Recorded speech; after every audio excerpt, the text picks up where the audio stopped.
Good morning, friends. Welcome to all of you in the Amazing Steno channel. Today, the dictations dictated with Progressive Magazine published on 23rd of October 2019. So get ready. 5, 4, 3, 2, 1. Start.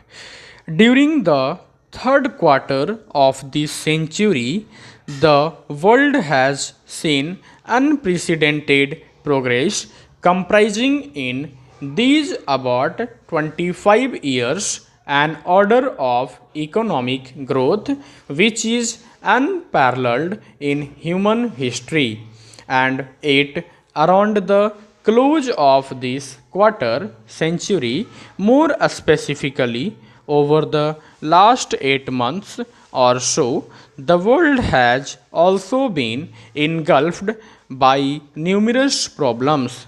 There is even danger that the present international economic system, which has been the sheet anchor of the orderly development of the post Second War world economy, may collapse. We may revert to a chaotic situation in the matter of international trade and exchanges unless corrective steps are taken to ensure the proper functioning of the international economic system. It is therefore most timely that international financial experts from both developed and underdeveloped countries, from countries with a persistent balance of payment surplus as well as with the chronic balance of payment problems, from countries on the threshold of the development, and from those struggling to break out of the vicious circle of poverty, low savings and low investment, and consequent low income, have gathered here today to discuss the problems of the world economy in this crucial period of human history. The major problem of the world for the next years, as I see it, is that of bringing about a better balance in the living standards and rates of growth of different peoples inhabiting this planet. As I stated earlier, the world has seen unprecedented growth over the last 25 years, an order of growth which perhaps the world has not seen in a couple of centuries preceding this quarter century, or even perhaps over a thousand years preceding the last couple of centuries. Nonetheless, this growth has occurred only in certain parts of the world and has left behind vast sections of the human race living in conditions prevailing in the Middle Ages or even worse. This inevitably gives rise to the tensions and to problems of international exchanges which are deep seated and for which all thinking men have to find an adequate solution in the race for growth. We cannot afford to forget or to neglect the conditions of life and the prospects of growth for large sections of the world population. Large disparities lead to tensions and create manifold problems and discrepancies with a country. With improved communications, the same is likely to hold true for the Committee of Nations. The basic problem that faces the world today, in my view, is one of the orderly growth of all nations.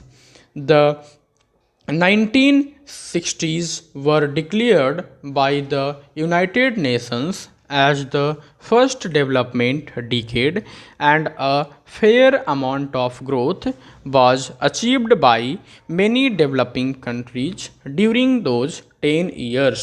Though, in retrospect, one finds that the rate of growth achieved by developing countries has still been less than the rate of growth achieved by the developed countries generally.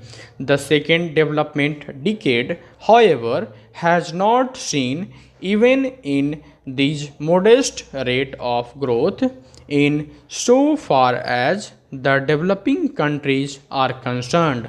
Indeed, the year which has just ended has seen unprecedented inflation in all countries of the world, with an attempt by many countries, including some developed ones, to pass on the burdens of this inflation to others, with the result that this burden has fallen on those who are least capable of bearing it.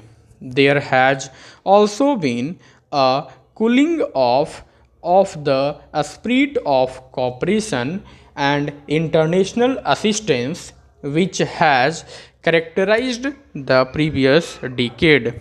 I consider this to be an unhappy development, just as no man can live and thrive by himself. No country can prosper today in isolation or in complete disregard of the well being of its neighbors and of its trading partners around the world. This is a perspective which I feel we should keep in mind while discussing some of the present problems of the world. I have heard in many forums that the crisis in the world today arises solely because of the policies adopted by the oil producing countries. The sudden and sharp increase in oil prices has undoubtedly created certain problems for which there is need for appropriate solutions.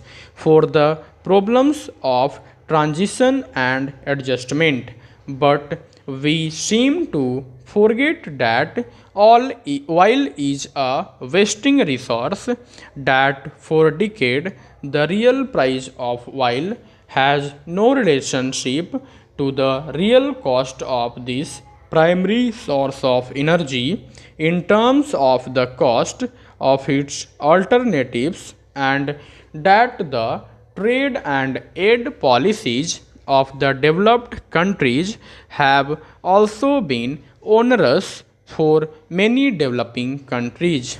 The more so because of the long history of such policies. In more recent times, I find that the forces of inflation are becoming infectious, and that many countries facing internal problems are seeking to pass on the burden of their own inflation to other helpless countries.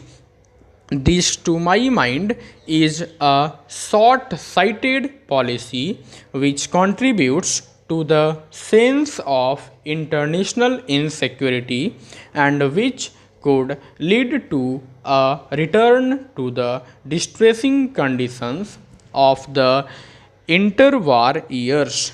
We should not encourage this bad policy. Thank you so much. There were two words in the dictation which I think it needs explanation. The first word is chaoitic, chaotic, which I pronounced while dictating you chaotic. It is not chaotic, it is chaotic. Now the second word is committee, right? comity. Now the third word is shit. The spelling is shet. So thank you. Jai Hind.